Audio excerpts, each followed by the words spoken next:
하늘이 내린 책 숲을 읽다. 남록과 치유의 숲입니다. 붉은 열매와 초록의 잎이 어우러진 청미래 등굴의 모습은 숲속의 붉은 보석으로 일컬을 만큼 아름다우며 등굴손으로는 세상을 붙잡고 땅속에서는 독특한 모양으로 생명의 뿌리를 펼쳐 강인한 삶을 살아가는 식물입니다. 전국의 산기슭, 언덕, 오솔길에서 흔히 만날 수 있고 햇빛이 잘 비추는 곳이나 반그늘진 곳을 크게 가리지 않고 자라며 중국, 일본, 대만 등에도 분포하고 있습니다. 내염성, 내한성, 내풍성, 내근성이 강하며 대체로 물빠짐이 좋고 비교적 비옥한 산성 토양에서 잘 자라는 갈잎 넓은 잎을 가진 등굴성 식물입니다. 청미래 등굴이라는 우리 이름은 익기 전의 열매가 푸른 등굴 식물이라는 뜻이며 한자 풀을 청자와 우리말 멸애의 합성을 하고도 설명됩니다. 15세기 초 향약 구급방에는 발개자란 약재명이 나오는데 19세기 초의 물명고에서 발개의 한글명이 청멸S로 기록되어 있다고 합니다. 멸에는 포도송이 같은 물열매에 대한 통칭이며 머루를 뜻하는 멀위도 멸의 어원과 관련되는 것으로 추정됩니다. 정명인 청미래 등굴은 경기도 지방에서 쓰이던 명칭이며 경상도 쪽에서는 만개나무, 전라도에서는 맹감나무 혹은 명감나무로 제주에서는 멜랭기낭으로 불렸다는데 대체로 멸애로부터 파생된 말들도 보입니다. 혹은 푸른색 잎을 단 등굴이 미래를 향해 등굴로 자라는 모습을 명칭에 반영했다는 설도 있습니다. 줄기에 메발톱 모양의 가시가 있어 메발톱 가시나무, 만개떡을 만든다고 해서 만개나무로도 불렸답니다. 그러나 만개나무란 명칭의 식물이 따로 있으므로 혼란이 생길 수도 있겠습니다. 만개나무는 번식력이 떨어지고 개체수가 감소되어 보호가 필요한 희귀종으로 우리나라나 일본 등지에 분포하는 낙엽지는 큰키나무인데요. 술 모양 꽃차례에 암수술이 한 꽃에 있는 황록색의 쌍승꽃이고 구전시 열매는 8월쯤 암적색으로 익으며 천년기념물로 지정된 나무도 여러 대입니다. 청미래 등굴의 학명에서 속명 스밀락스는 널푸른 등굴 식물인 지중해 청미래 등굴을 지칭하는 고대 라틴어에서 유래했다고도 합니다. 식물학적으로는 등굴 식물을 의미하며 휴감기거나 꼬여있다는 뜻을 가진다고도 하지요. 이는 선사시대의 히랍어로부터 온 명칭이라고도 하며 그리스 신화에서 스밀락스라는 여신과 크로쿠스라는 인간 사이에서 사랑을 이루기 위해 여신은 바인드위드라는 등굴 식물로 남자는 꽃으로 변했다는데 이 여신의 이름에서 속명을 따왔다고도 전해집니다. 종소명 키나 즉 차이나는 중국이 원산지임을 뜻하지요. 청미래 등굴이 속한 청미래 등굴과에는 청미래 등굴 속만이 있는데 세계적으로 300 내지 350개의 종이 속한다고 하며 이들은 잘려지거나 불로 훼손된 뒤에도 땅속 줄기로부터 다시 자랄 정도로 상해에 견디는 능력이 뛰어나다고 합니다. 우리나라에는 청미래 등굴을 포함하여 청가시 등굴, 민청가시 등굴, 밀나물, 선밀나무 등 5종의 자생식물이 등재되어 있습니다. 청미래 등굴은 굵고 딱딱한 뿌리의 중간마디로부터 지그재그로 굽은 청록빛 혹은 갈색의 줄기를 땅 위로 올려 옆으로 1 내지 5m쯤의 길이로 뻗어나갑니다.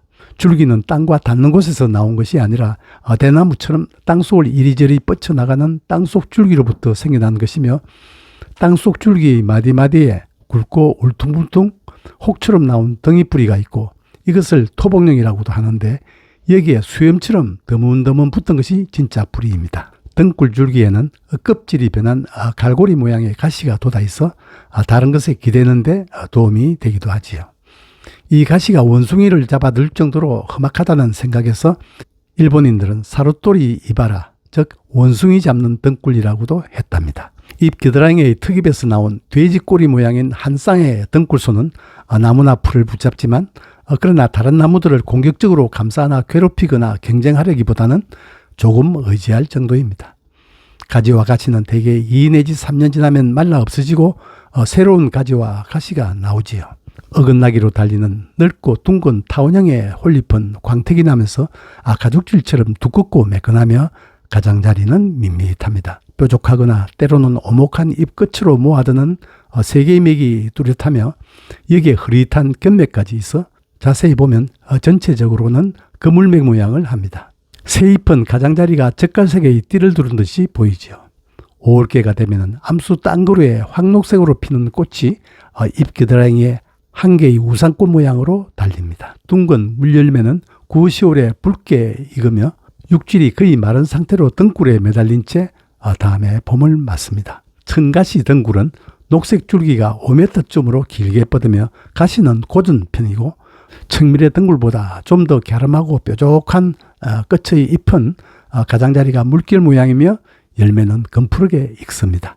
원줄기에 가시가 없고 꽃이 3개 내지 8개씩 달리는 것이 민청가시 등굴입니다.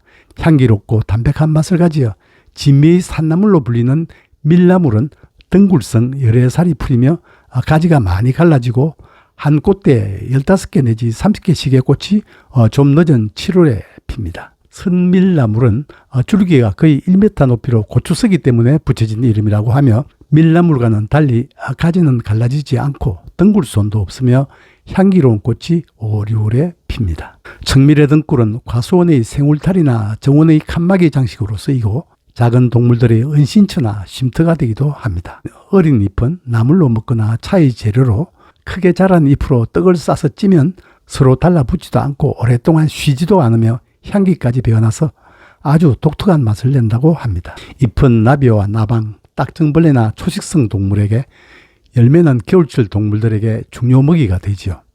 뿌리 줄기는 식물에 필요한 영양분의 저장과 무성생식의 기능을 가지지만 소위 토복령은 녹말이 풍부하므로 식량이 부족할 때 허기를 채워주는 대용식이 되었으며 이 때문에 우여량, 선유량 또는 산기량 등의 이름을 얻게도 되었지요.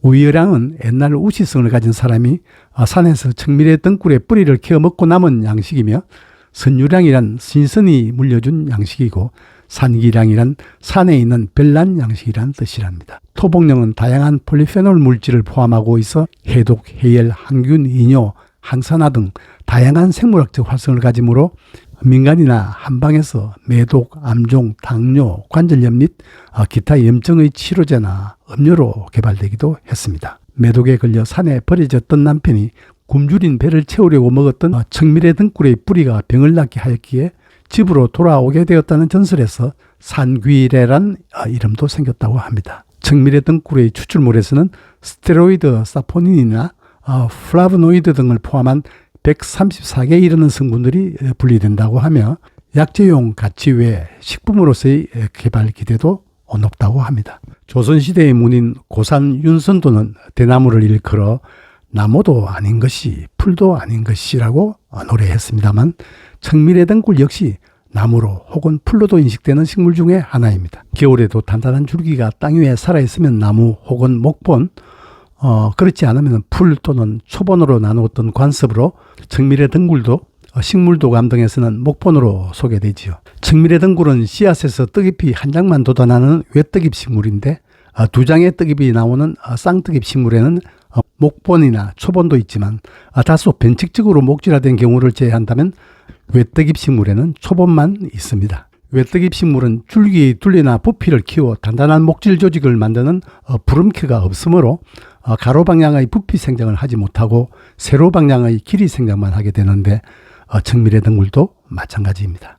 또 대부분의 외떡잎 식물들은 쌍떡잎 식물에서 흔히 나타나는 복잡한 그물맥 잎이 아니라 나란히 맥을 가지는데 청미래 등굴 역시 뚜렷한 나란히 맥이 있습니다.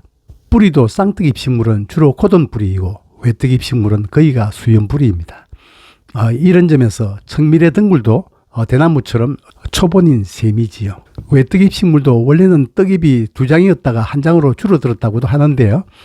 잎의 맥과 줄기의 부피를 단순화하여 물질의 수송과 비대 생장에 쓰이는 에너지를 줄이는 대신 꽃을 피우고 열매를 만드는 성장에 더욱 집중할 수 있도록 진화된 것으로 봅니다.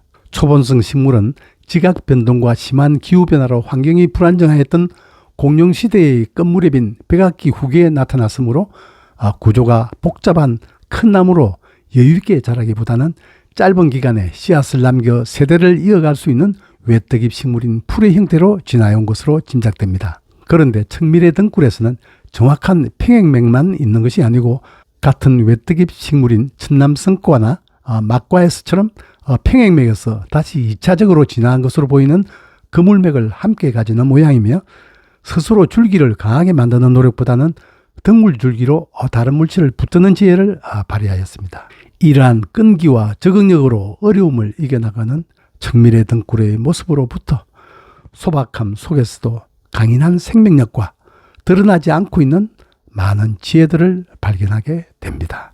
나무도 아닌 것이 풀도 아닌 것이란 윤선도의 딜레마는 이분법적이거나 흑백으로 구분하려는 우리들의 고정되고 강박적인 사고방식의 한계를 드러내는 것만 같습니다. 있는 그대로를 보면 되는 것이기 때문입니다.